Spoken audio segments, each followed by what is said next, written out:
Assalamualaikum warahmatullahi wabarakatuh. Hai teman-teman, terima kasih udah klik video ini. Di malam Jumat ini, aku akan memberikan sedikit pembahasan mengenai tentang sejarah peradaban Islam yang ditugaskan oleh dosen untuk menyelesaikan ulangan tengah semester ini. Baik, karena ada pepatah tak kena maka tak sayang, izinkan aku untuk memperkenalkan diri.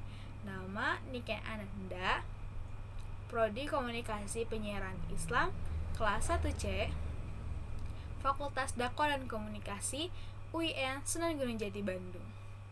Baik, langsung saja, check it out.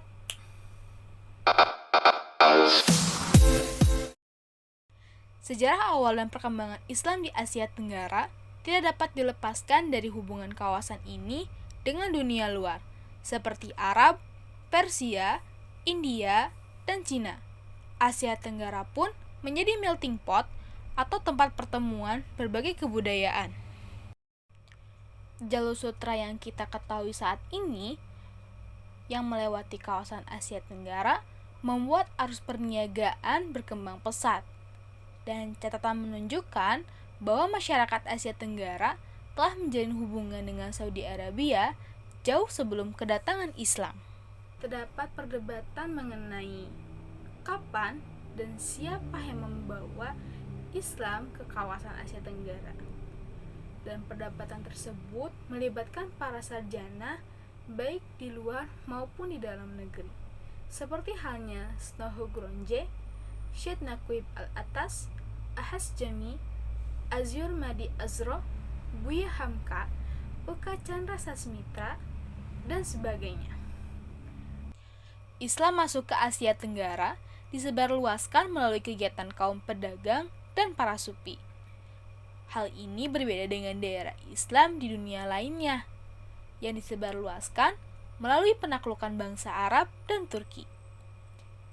Islam masuk di Asia Tenggara dengan jalan damai, terbuka, dan tanpa paksaan, sehingga Islam sangat mudah diterima masyarakat di Asia Tenggara. Mengenai hal tersebut, kedatangan Islam di negara-negara yang ada di Asia Tenggara hampir semuanya didahului oleh interaksi antara masyarakat di wilayah kepulauan dengan para pedagang Arab, India, Bengal, Gujarat, Iran, Yaman, dan Arabia Selatan.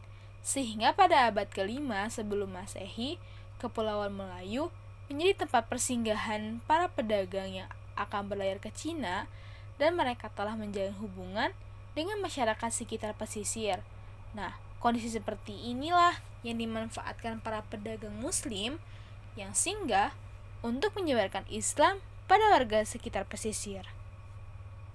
Menurut Uka Chandra Sasmita, proses masuknya Islam di Asia Tenggara itu berkembang melalui 6 jalur. Yang pertama, ada jalur perdagangan, kedua jalur perkawinan, ketiga jalur tasawuf, selanjutnya jalur kesenian, dan terakhir jalur politik.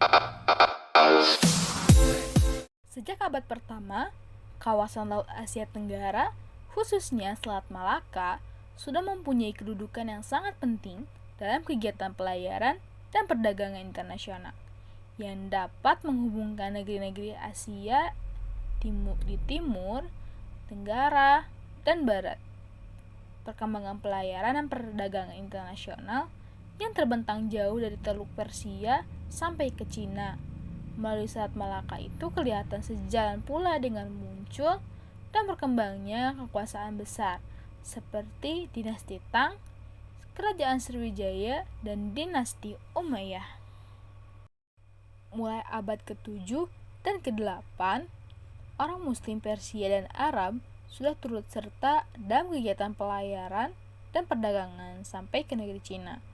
Pada masa pemerintahan Tang Xung, kaisar kedua dari dinasti Tang, datang 4 orang Muslim dari Jazirah Arab. Yang pertama bertempat di Canton atau Guangzhou, yang kedua menetap di kota Kou, yang ketiga dan keempat bermukim di Guangzhou. Orang Muslim pertama tersebut, yaitu Sa'ad bin Waqqas, adalah seorang mubalik dan sahabat Nabi Muhammad SAW dalam sejarah Islam di Cina. Ia bukan saja mendirikan masjid di Kento yang disebut Masjid Huazinzi atau Masjid Kenangan Nabi. Setelah sekian lama Islam berdiri di negara Cina, terjadilah perusakan dan pembakaran kota Kanton itu, dan orang-orang Tasih dan Pose yang kita tahu dengan istilah mu'alaf, mereka pergi dengan kapal. Mereka ke Kedah dan Palembang untuk meminta perlindungan dari kerajaan Sriwijaya. Berdasarkan berita ini, terlihat bahwa orang Arab dan Persia yang sudah merupakan komunitas Muslim itu mampu melakukan kegiatan politik dan perlawanan terhadap penguasa Cina. Ada beberapa pendapat dari para ahli sejarah mengenai masuknya Islam ke Indonesia.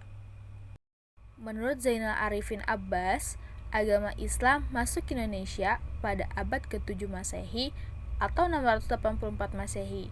Pada tahun tersebut, datang seorang pemimpin Arab ke Tiongkok dan sudah mempunyai pengikut dari Sumatera Utara.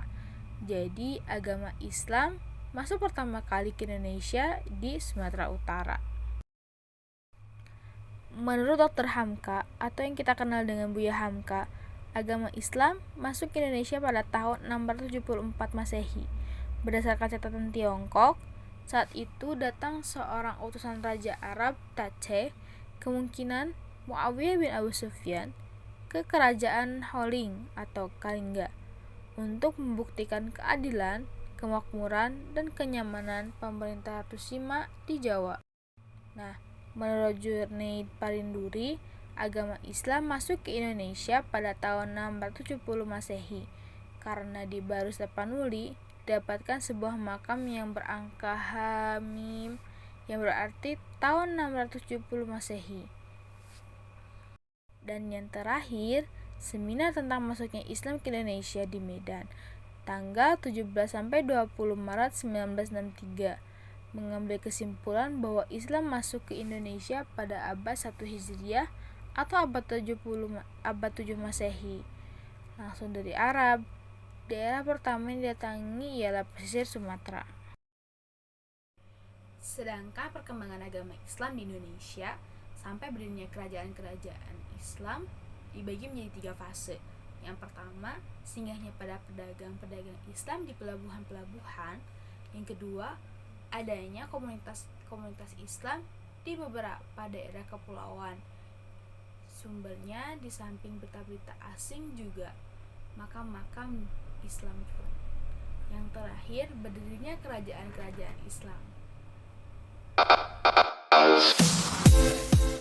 Nah, yang terakhir, perkembangan keagamaan dan peradaban. Sebagaimana yang telah diuraikan tadi, pada terkait penyebaran Islam di Asia Tenggara yang tidak terlepas dari kaum pedagang muslim, hingga kontrol ekonomi pun dimonopoli oleh mereka.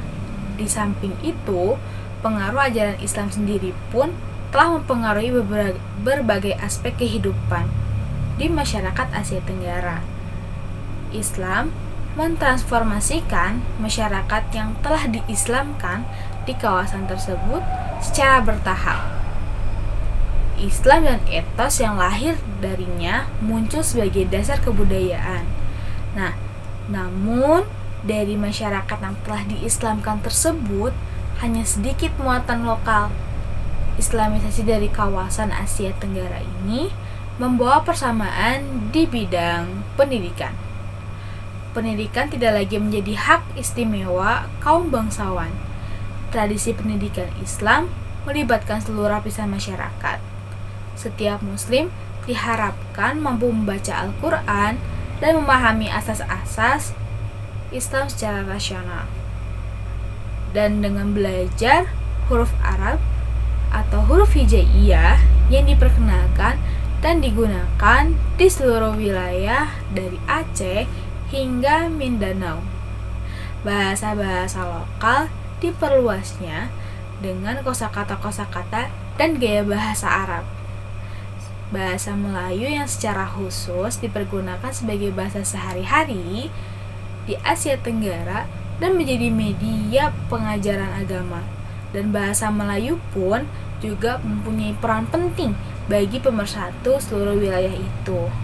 Nah, sejumlah karya bermutu di bidang teologi pun, hukum, sastra, dan sejarah segera bermunculan.